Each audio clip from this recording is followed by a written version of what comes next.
President Donald Trump told Breitbart News on Monday that his administration is thinking very seriously about labeling violent Mexican drug cartels, or factions of these cartels, as foreign terrorist organizations, FTOs. Asked by Deputy Political Editor Amanda House during a wide-ranging, exclusive Oval Office interview with Breitbart News whether his administration is considering designating factions of cartels, or cartels as a whole, as terrorist groups, Trump replied that he is. We are, Trump said. We're thinking about doing it very seriously. In fact, we've been thinking about it for a long time. It's psychological, but it's also economic, Trump continued. As terrorist organizations, the answer is yes, they are. The president went on to discuss the violence taking place in Mexico. Mexico, unfortunately, has lost control of the cartels, Trump said. They've totally lost control of the cartels. Mexico last year had 42,000 deaths, murders 42,000. It's considered one of the most unsafe countries in the world. Now, I'm with them. I really like the new president. He's a wonderful guy, but 42,000 murders. A lot of it is drug-induced, Trump continued. Recalling his recent trips to the border in January and February, the president commented on how little media attention the horrors on the border receive, stating, "When I was down on the border in Rio Grande 3 weeks ago, they had 26 people killed right near where I was. And it was a gang fight, and they were buried on the site. That was right near the area that I was at. The papers don't even write about it. Did you read about the 26 people killed? You don't even read about it." Back in January, Trump visited McAllen, Texas, and toured the border with Texas Sen's Ted Cruz, RTX, and John Cornyn, RTX. In nearby Miguel Ailman, Tamaulipas, in Mexico, just about a 2-hour drive away from McAllen, at about the same time, as Breitbart News Cartel Chronicles team reported then, cartel violence that resulted in 2 large-scale gun battles claimed the lives of 30 people. The Cartel Chronicles team of Breitbart News published several graphic photographs of the aftermath of the gun battles. Later, in February, Trump held a rally in El Paso, Texas, in the El Paso sector of the border. Breitbart News Cartel Chronicles team has published many examples of gruesome violence in Mexico near El Paso, including an October 2018 report from Robert Ark on the discovery of 6 decapitated bodies by authorities in the state of Chihuahua,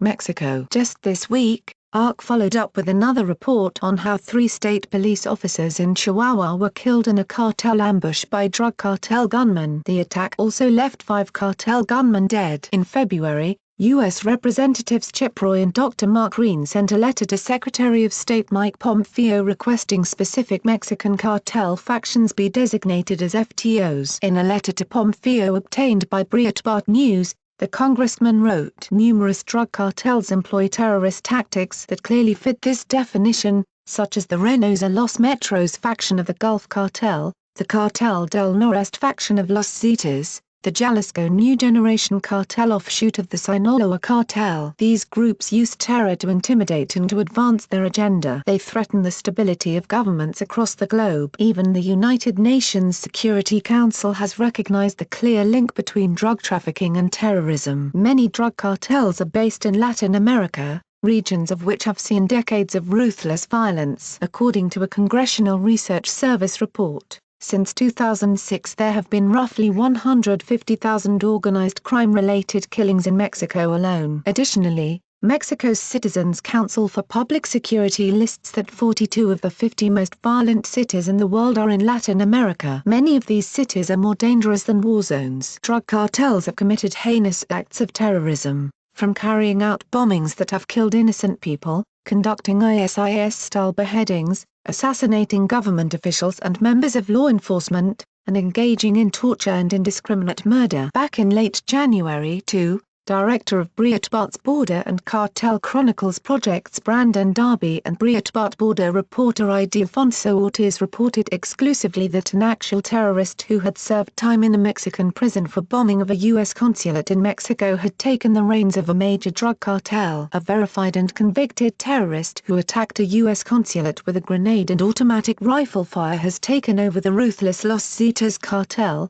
a group headquartered at the Texas border in the Nuevo Laredo metropolitan border area. Nuevo Laredo, Tamaulipas, sits immediately across the border from Laredo, Texas, and is the only urban location along the entire U.S.-Mexico border that does not have any fencing or constructed security barrier of any kind. The convicted terrorist, Hector Raul Luna, is known as El Tori and was convicted in the 2008 terror attack on the U.S. consulate in Monterrey, Mexico. He was released from prison due to bribes paid by Cartel Jalisco New Generation, CJNG, and has now taken over the dominant faction of Los Zetas, Cartel del Noreste, CDN, to open up the lucrative and unsecured border corridor into Texas. It remains to be seen what will happen from here, but now the ball is in the administration's court on what to do with the cartels. In response to a follow-up question from Breitbart News senior White House correspondent Charlie Spearing,